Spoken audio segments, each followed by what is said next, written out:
We've talked a fair amount about length contraction. So what we want to do in this video is think about how length contraction actually could occur. Now this, interestingly enough, is a topic that physicists still debate. But what we want to do here is think about really what's going on a little bit more and get a little bit more understanding, hopefully, about how it happens. So here we have Bob. Instead of on a spaceship this time, we'll put him on a metal rod of length L sub b, going at some velocity v. And that's the length is measured at rest in Bob's frame. So again, in his frame of reference, he's just standing on the rod. He's not going anyplace. To Alice, however, who's observing him, sees Bob and the metal rod going by at velocity v there. So this is what Alice observes, of course, the length contraction effect we've derived several weeks ago. L sub a equals 1 over gamma L sub b, where gamma is our usual Lorentz factor, greater than 1 if you have a non-zero velocity. And therefore, Alice will measure the length of the metal rod to be less than Bob's so-called proper length, or sometimes called rest length, remember. In other words, the length of the rod at rest. Now what we want to imagine, let's say that the rod accelerates slightly. So instead of being at a velocity v, it moves up to a new velocity v plus delta v, just a little bit more. Okay? Well, we know just from our basic length contraction formula that means Alice will see the length contract a little bit. If the new velocity is higher than the old velocity, then gamma is a little bit higher as well, and therefore L sub a will get a little smaller that way. And so what we'd like to think about, how does that occur? So let's think about what Bob has to do in terms of accelerating the rod so that its rest length, its proper length, as he measures it, stays the same. And you might think, well, let's just maybe attach a little rocket here to the end and turn it on so you get a little bit of acceleration going up to the new velocity. But if you turn on the rocket here, it's not going to instantaneously affect the whole rod. I'll push the back a little bit before it gets up to the front. And so we have to imagine a situation here, again, a thought experiment, of how Bob could accelerate the whole rod at once. So the whole rod moves from velocity v up to velocity delta v. And one way to think about that is to divide the rod into little slices. So let's just diagram something like that. So here's the rod again, roughly speaking. And we'll just split it up into a bunch of slices like that. And then we could attach a little rocket perhaps to each slice. Or we could just have Bob, if you really want to be somewhat fanciful about it, say he just has a mallet and he needs to, at a given instant in time, he hits each little slice with the mallet. Or at a given instant in time, simultaneously for all of them, he will turn on the little rockets he attaches to each slice so that each slice moves exactly at the same time up to the new velocity v plus delta v. So each slice here gets just a little bit of push, so it has that extra velocity. And then the whole thing moves as one. And if we can do that, again, a thought experiment here, then the length of the metal rod in Bob's frame would stay the same. It would not change at all. If you're, because again, if you're pushing the back first before you push the front, then the length is going to change. So the key thing here is that because the metal rod is at rest in Bob's frame of reference, it can't change when we accelerate it or to get it to a new velocity. It's always got to be the same length because he's at rest. As far as he's concerned, nothing really has changed in terms of the velocity. So how might that affect, though, what Alice sees? So let's think about this a minute. And for the analysis here, we don't have to worry about every single slice. Let's just think about the back slice here and the front slice here. And let's put our typical clocks here. In other words, Bob has his usual lattice of clocks. And so we'll put a clock on the back slice and one on the front slice. And of course, in Bob's frame, those clocks are synchronized. And therefore, what he does, if you want to go with a mallet example where he, at the same instant in time he hits the rear slice as well as the front slice, or has little rockets attached to all the slices so that right at the same time, according to his lattice of clocks, the rear slice gets a little push from its rocket, and the front slice gets a little push from its internal rocket there, if you want to think about it like that. Again, the idea is we're imagining a situation such that Bob can give a little impetus to it, but that the length is going to stay the same in his frame of reference. That can't change. Okay, so that's sort of the setup. Now let's think about what does Alice observe from all this. And the key thing here, it goes back to the relativity of simultaneity. Or another way to say that is synchronization is relative. That if Bob has clocks synchronized in his frame, his lattice of clocks, we know that if Alice observes Bob's clocks compared to her own synchronized lattice of clocks, Bob's clocks will be out of synchronization and vice versa, of course, going the other way. And another way we say that, of course, is leading clocks lag. So if this is now we're at V plus a little bit more, V plus delta V. To get up there, what does Alice observe? Well, she sees Bob's two clocks here, which are synchronized to him, and that synchronization enables him to give the little push to the back just at the same time as he gives the front a push.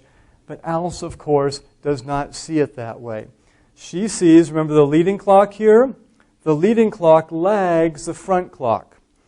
And so imagine that when Bob turns on his little rockets or hits each section with a little mallet or something just to give a little impetus of acceleration, we know that when that occurs, the two clocks are exactly the same. In other words, we could take a photograph and it would show the rockets turning on or the mallets hitting and the two clocks identical.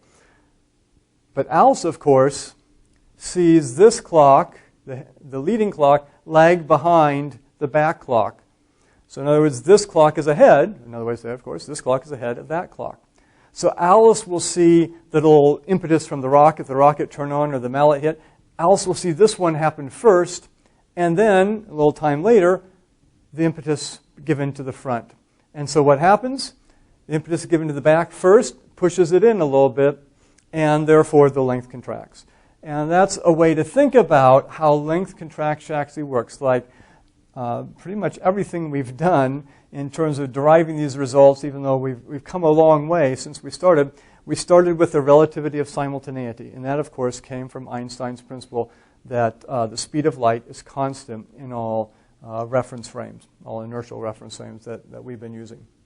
Okay, so hopefully that gives you an idea of how things actually undergo length contraction, that it has to do with the relativity of simultaneity. You can keep a proper length, a rest length, constant in Bob's reference frame, but when you need to move it up to a new velocity, then to do that, even though it's synchronized in Bob's frame, it's unsynchronized in Alice's frame, and that means the back gets a little push first, and so it compresses it a little bit, so the length contracts before the front gets its little push there.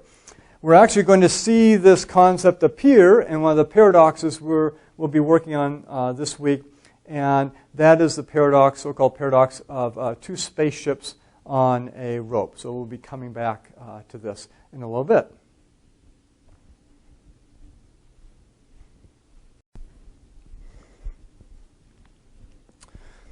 One of the well-known paradoxes, or really pseudo-paradoxes, of the special theory of relativity is the so-called spaceships on a rope paradox. So let's set this up. We have an observer A here, could be Alice A, and she's right in the middle between two spaceships, and the spaceships are connected by a rope of some kind. Obviously, this is a thought experiment. And so we have spaceship B and spaceship C. Distance between them is d. And the idea is on a signal from the observer, A here, so the observer will send out a simultaneous light signal to both spaceships, and we'll assume they're on automatic pilot so that when they receive the signal, spaceships B and C will accelerate at the same time such that the distance d between them remains constant to A. So in other words, they accelerate here, and A observing them will always see the same distance between the spaceships. And the question is, does the rope break? And there's actually an interesting story behind this paradox. It was developed in the 1950s independently by several people. And one of those people was, for those of you who've perhaps read some in quantum mechanics. You may have heard of Bell's inequality. And so a scientist named J.S. Bell, who is working at the CERN, C-E-R-N, High Energy Physics Laboratory in France, Switzerland, in Europe. And he was working there, and he came up with this idea, and he asked some of his colleagues, presented to them and said, do you think the rope will break or not? And many of them, at first glance, would say, no, of course it's not going to break, because distance d here is always constant. No matter, you can accelerate up to relativistic speeds, but if you hold the distance constant to a, then it shouldn't break. Well, he actually showed that a careful analysis is that the rope would break. So let's see if we can understand that. By the way, if you want to read more about his story here, he has a book called Speakable and Unspeakable in Quantum Mechanics. Speakable and Unspeakable in Quantum Mechanics, and has several of his articles and essays and things like that in it. So, good book to read if you're interested in those sorts of things. So anyway, Bell and others came up with this, and since then, around 1960, there's been a fair amount of debate on it, but most people agree that the rope will break. So let's see if we can understand why it would break, because on first glance it seems, if everything remains constant here, why would the rope break? And we're assuming that the rope is just at a tension between the spaceships such that if it gets pulled on too hard, then it would break. Okay, well, let's look at it from the perspective of observer A. Because anytime you see a paradox or question posed in relativity and you see the words at the same time in there or identically, anything like that, immediately there should be a red flag thrown up. You say, we need to think about that a little bit more because, of course, relativity of simultaneity, the relativity of synchronization. So anytime you say at the same time, you have to be very careful about what's going on. So let's think about this. Observer A sends a signal, the spaceships start accelerating. So they accelerate up to a certain velocity v, and they're accelerating identically, that's the idea here, to give this distance d constant. So that's given in the problem. It's defined. This d between the spaceships will remain constant. Let's think about what has to happen for that distance d to remain constant as the spaceships start accelerating and gaining some velocity. Well, we know that as soon as they have some velocity, then they're in a different reference frame. Note that B and C are in the same reference frame here because they're accelerating identically with the same velocity here, according to observer A. And observer A then is in his or her own reference frame. So as soon as these spaceships get some velocity going, you can almost imagine them one big spaceship there, if you want, attached. Well, what happens as soon as that occurs? Remember, leading clocks lag. If we have a clock on spaceship C here, okay, so we just draw a clock up here. Spaceship C has a clock. Spaceship B has a clock. They're synchronized in their BC frame of reference because, again, at any given instant, they will be at the same velocity. What does A see, however? Leading clocks lag. So as soon as they have some velocity, this clock, the lead clock, as it moves this way, so we'll just draw say the velocity v is going this way now, will lag this clock. In other words, this clock is ahead. And just to make it a little more concrete, let's give some numbers here. Let's imagine the situation such that when this clock, say, reads 10 seconds, then this clock reads 7 seconds. It's 3 seconds behind. Now, we could remember the leading clock lag figure is quantity is dv over c squared. So to get a lag of 3 seconds, both d and v have to be pretty big there. But we'll assume that that's what the lag is, just so we can visualize a little bit better. Or you could have 7 nanoseconds there and 10 nanoseconds if we want to do it that way to make the numbers slightly more realistic, perhaps. So 7 seconds here, 10 seconds here. What that means is if you think about accelerating identically at the same time, so remember, to B and C, they're accelerating right at 10 seconds, okay, according to their system of clocks. Everything has to maintain that distance d. So to them, their velocity is always the same as they go along. But notice what that means for observer A. If spaceship B is accelerating at 10 seconds, okay, so now it's accelerating a little bit more, it's moving this way. Spaceship C, though, is only at 7 seconds according to observer A. So it's not accelerating yet. Let's just assume that every 5 seconds they do a little bit of acceleration. So at 5 seconds they did some acceleration, and then at 10 seconds they'll do some acceleration. 15 seconds they do some more acceleration and build up the velocity that way to break it up. So at 10 seconds now, spaceship B does its acceleration. But spaceship C, according to observer A, isn't accelerating yet. It still has 3 seconds to go before it gets to the time where it's supposed to accelerate. And what that means then is spaceship B here would get closer, according to observer A. In other words, spaceship B would creep in a little bit compared to spaceship C. But from the statement of the problem, we said the distance between them has to remain constant. That's how we set up the situation. So the only way that observer A can see that distance remain constant for them is if when spaceship B starts accelerating at 10 seconds, spaceship C starts accelerating at 7 seconds. Okay? So then, as far as observer A is concerned, they are accelerating identically at that point and building up their velocity. And for some of you who might be thinking, well, wait a minute, I thought we didn't deal with accelerations in the special theory of relativity. It's only inertial frames of reference, constant velocity of motion. Yes, you're absolutely right. But we can break up a situation like this in terms of acceleration to just little impulses of acceleration, just a little push and then constant velocity of motion, then another little push, constant velocity of motion, and analyze it that way.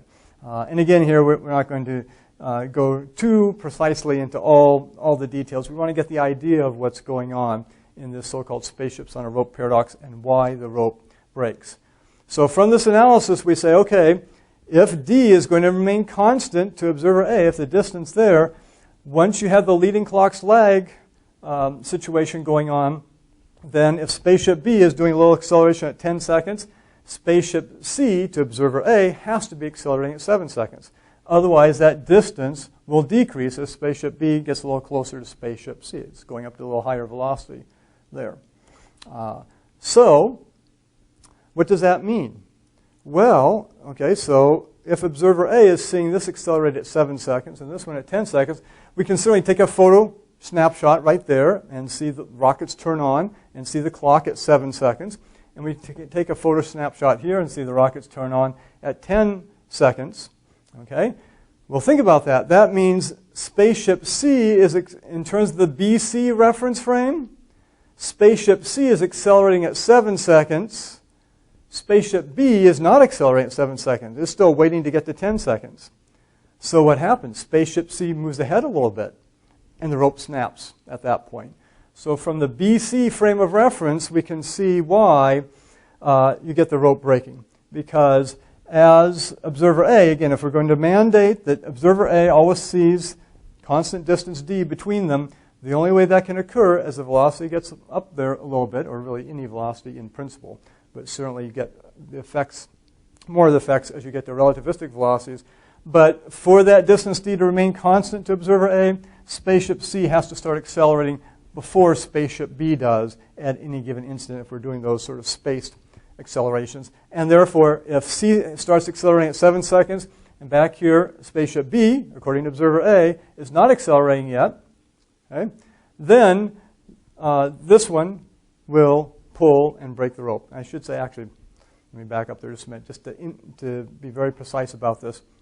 In the BC frame of reference, okay, again, we take photographs of this. Everybody has to agree on the photographs. According to observer A, to maintain that distance, we concluded spaceship C has to accelerate before spaceship B because of the leading clock's lag factor. What that means in the BC frame of reference, once again, is that if spaceship C is accelerating at 7 seconds, spaceship B is not accelerating yet because it's going to accelerate again at 10 seconds, and therefore spaceship C moves ahead a little bit, spaceship B is still waiting for the next interval of acceleration, and the rope breaks. Okay, so that's the analysis from the spaceship BC frame of reference. What about observer A? How do they explain that the rope breaks? Well, actually, for observer A, it's fairly straightforward according to the special theory of relativity, because for observer A, what you have length contraction. And if this distance d, if they start at rest, and the rest length, the proper length of the rope is d, then as soon as you get some velocity going, we know that to A, L sub A, is 1 over gamma L sub the BC frame of reference, the rest frame of reference for that rope. And therefore, you'll have a length contraction effect. And in the previous video, we actually talked about how metal rods in that case can do a Lorentz contraction. Really, we're using a very similar type of analysis here based on the fact that leading clocks lag, and you get this unequalness in time of when accelerations occur, and that leads to the rope breaking. But for observer A, they simply say, hey, if we're going to maintain this distance d, if I mandate that, then the rope, however, is going to be undergoing length contraction. And so if this distance maintains at d, so we could say LBC here is really d, so this becomes 1 over gamma times the distance d, then the length of the rope gets smaller and it breaks. It exceeds its tensile strength, we would say. Okay, so that's the so-called spaceship on a rope paradox, or again pseudo-paradox, because using the special theory of relativity and the concepts, key concepts we've had, such as length contraction and leading clock's lag, we can see, arguing from both perspectives, both the observer A frame of reference and the spaceship BC frame of reference, they both will conclude the rope breaks, although different analyses for that.